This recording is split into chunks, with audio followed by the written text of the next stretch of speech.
Rebel Moon 2 trailer is out, and it's just as naff as the first one. Although at least at the start of this trailer, the fights aren't in slow motion. They just feel that way. You can see as she's going along, the people are just waiting for her to get into position. The men have to slow down because that's as fast as she can move.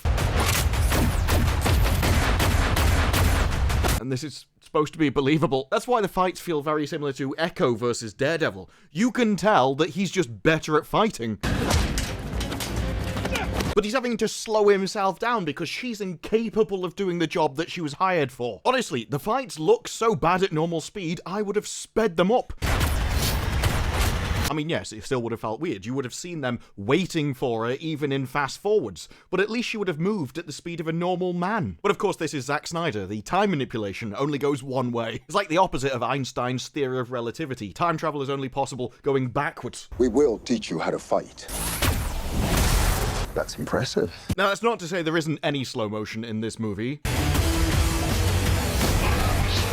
In fact, there's so much slow motion in Rebel Moon that they started to interview the actors about what it was like to film them. Presumably because without any characterization, there's no other questions to ask the characters. So of course it's in this trailer. After the first movie, where we not just had massive amounts of slow motion, we transitioned from slow motion to Mighty Morphin Power slow motion.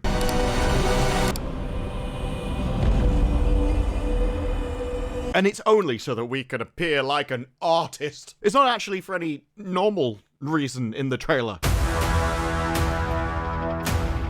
Who knows, maybe it had to be a certain length and he needed to kill time. Because, I mean, the slow motion we get is ridiculous. Dark days. In fact, this slow motion part of the trailer seems to go on forever, much like the original movie. That would be the original movie where he says we're getting a 6-hour cut of Rebel Moon. That is twice the length it was originally. At this point, I wouldn't be surprised if he just took the original movie and played it again at 50% speed. What do you mean you don't like it? You just can't appreciate my artistry.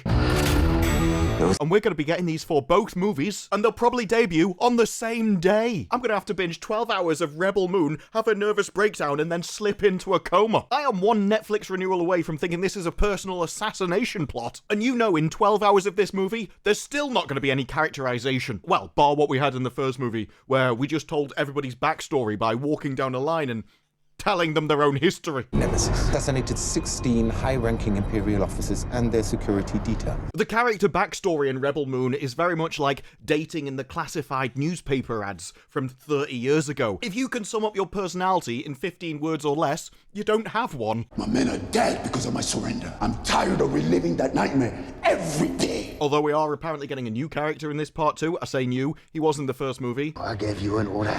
Kill this. That was the entirety of him from the first movie. That's why when in this trailer we get this sentence, it really doesn't fit. Their nightmare is you and I fighting together. Why would you be their worst enemy? For a start, we've already seen you getting the crap beaten out of you when a guy just shot you for no reason. You're not hearing me. With a few blaster bolts to feature, I'm pretty sure you're not going to be much good in a normal fight. And secondly, when the entirety of your character has been running into a field and putting horns on, we're not going to be scared of you now. There used to be thousands of you, you got defeated, and now you're just running along with horns on your face.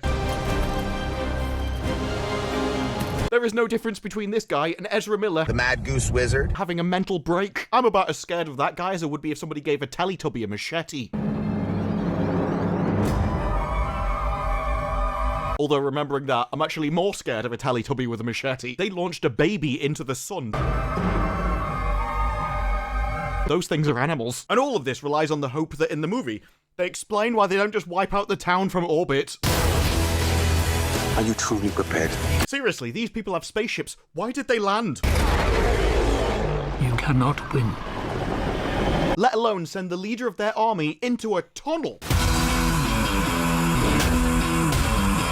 I throw things in the bin because I'm too lazy to walk over there, and you're telling me they won't even shoot them from space. Alright. And it's not the only repeated problem from the first movie, where in the fight scenes, people would just refuse to shoot her when she was wide open. What is the guy at the back doing?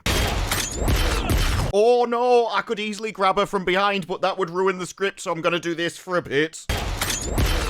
Even shown right at the start of this trailer, where people will just walk at her with guns, not shoot them.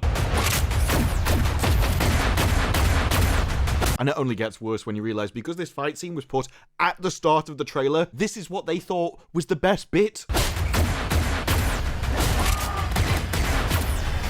They'll love our hallway scene, and everyone's thinking, what on earth are you doing? And let's not forget, all of this comes from the auteur director, Zack Snyder. Lives in his own sort of Teletubby La La Land, doesn't he, Zack? The dude genuinely believes that more people saw Rebel Moon than Barbie, one of two films that was heralded as saving the box office, compared to Rebel Moon that couldn't even save its own Rotten Tomato scores. That's not to say Rebel Moon didn't achieve any accolades. I mean, it cured insomnia across the country. If Tarek can break that creature out there, his debts are squared with me. I'm just not sure we had to spend this much money to do it, or that a second part of that is necessarily gonna help anything. No, Zack genuinely believes that his movie was bigger than Barbie because he just made up a load of stats in his own face. He says, you think of Netflix where you push a button. Right now, it's almost around 90 million views. 80 or 90 million accounts turned it on, give or take. Give or take what? I mean, you've already given or taken 10 million different people, so how much more give and takes you want than 10 million either side? I mean, in a cinema at $10 a ticket, that would be $100 million difference at the box office. Pretty significant. But then he goes in and say that Netflix, well, they assume 2 viewers per screening. That's the kind of math. What kind of math would that be? The BS Academy? You can't just assume a number and double your amount of viewers. And that's not even the worst of it. He goes, well, you know, those accounts turned it on. I mean, congratulations. At some point, they clicked Rebel Moon. Yeah, but how many got to the end? Remember, with Rings of Power, only 37% of people hit the end of the series. But at least that's over like 8 and 9 hours of content. What percent hit the end of your movie? How many people got so bored they left halfway through? Because if a view is just like 10 seconds, that's not very impressive, is it? But that's not enough to stop our Zack. If you think the movie in a theatre distribution model, that's 160 million people, because we've just doubled our numbers for no reason whatsoever, multiplied it by $10 a ticket, and gone, oh, well, my movie would have made $1.6 billion. If your movie would have made $1.6 billion at the box office, don't you think Netflix would have released it there? Are you under the impression that Netflix hates money? I know for some streaming services, like Disney, that definitely seems to be the case, but I don't think it is with Netflix. So more people probably saw Rebel Moon than Barbie in a theatre, right? Because theoretically, he thinks he made a bigger box office than they did. Snyder admits the notion is astonishing on its face. It's delusional. It's the kind of statement that makes me think you put slow motion in your movies simply because that's the speed your brain works.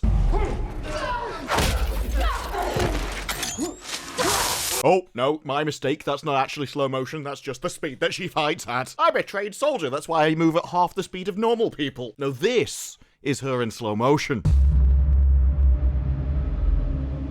That's the only speed I can comprehend. That's how crazy Netflix is. That's the distribution model they've set up. He was at this thing the other day, like, can we talk about Rebel Moon 1? He's like, no, go watch Rebel Moon 2. I know you haven't seen it. He's going around commanding people to watch it. Let's face it, it's not going to get any more views of their own volition unless he literally goes around commanding people and ordering them. I'm not going to do an interview unless you've watched the movie. It's not a theatre situation. You could turn it on your phone right now and watch it if you wanted to, and still people aren't doing it. Are you sure this is sending the message you think it is? People could literally watch it at any time. Yeah, and they're still not, are they? I mean, the statistic I really want to know is how many people watched it twice? How many people loved the movie so much they went and voluntarily watched it again? I won't allow this place to die for me. But in a world where people are already asking, has the world forgotten about Zack Snyder's Star Wars? This movie has far bigger issues to overcome than just slow motion and terrible fight scenes.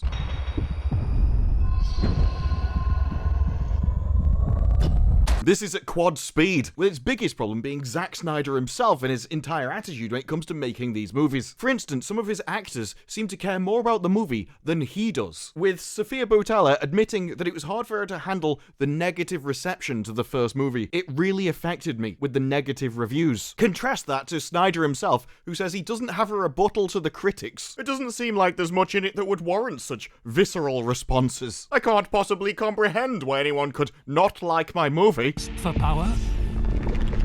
I'm not even sure I can show that on you. Do I need to blur this? For whatever reason, the reaction to my movies is always very polarizing. It's just for whatever reason. I mean, myself making a product, I could look into what that reason was and try and fix it so that more people enjoyed my product in the future. I was like, meh, I don't really care. Not gonna be bothered to look. I mean, it's always been that way. Contrast that to Sofia, who said, I'm just gonna be honest about it. I feel like I'm carrying it for everybody. Cared so much about this project, and that's what's affected me. Snyder, this kind of thing always happens. They never like my movies. Although when it comes to Sofia, she does have some odd comments. Like she says she was preparing for 4 months before shooting, and this is the speed of how you fight.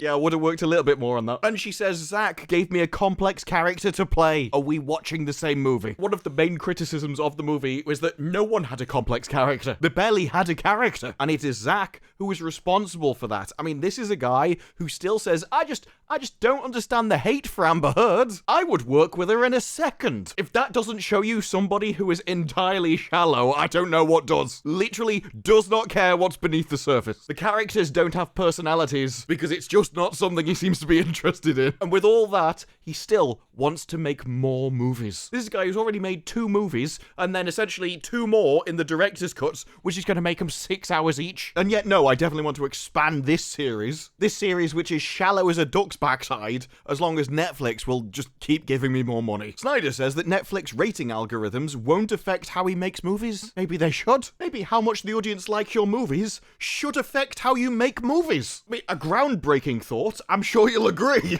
Their viewer data hasn't informed how he makes anything. How people have consumed the product, if you want to put it that way, really hasn't changed the way I make movies. Because why would you look at things such as information or listen to audiences and critics to change how you make movies? Why would you even bother to try and improve? And don't get me wrong, I mean, he's still getting given money, so it's not as if he needs to. You'd just expect from sort of a personal pride in your own work point of view, he'd want to improve his creations. He'd want the audience to like it more than they currently do, considering how polarizing he knows all of his movies are. Although if you want Zack's face as a profile icon, you can get it. He made them $1.6 billion of imaginary money. If that's not worth a profile icon, I don't know what is. If I say I made them $2 billion of imaginary money, do you think I could get one? Be interesting to find out. No, this second movie is going to be an emotional roller coaster. A war film, 100%. In the first movie, it was a lot of setup. We really got to know the in-depth characters. There was so much characterization going on that now in the second movie, we can have it be pure action. I mean, I actually like pure action films with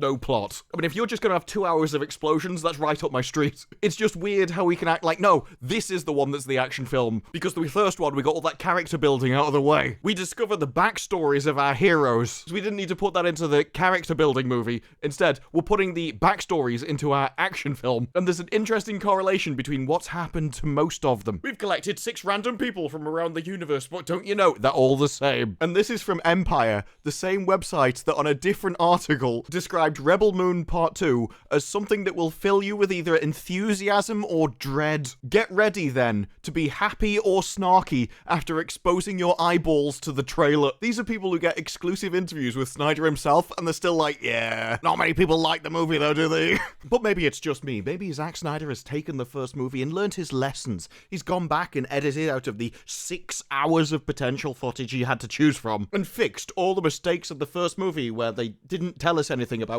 anybody. Everything was just a random collection of scenes on some kind of MMO fetch quest. But that's not going to happen in this action-packed movie full of backstory at the same time. Maybe I'm wrong. Maybe it'll be amazing. And maybe the trailer will have no resemblance to the movie at all. Because Rebel Moon is a movie that I would genuinely like to like. If it was a great action movie, that would be enough for me. It's just that what we've seen of it from the trailer, even ignoring the first movie,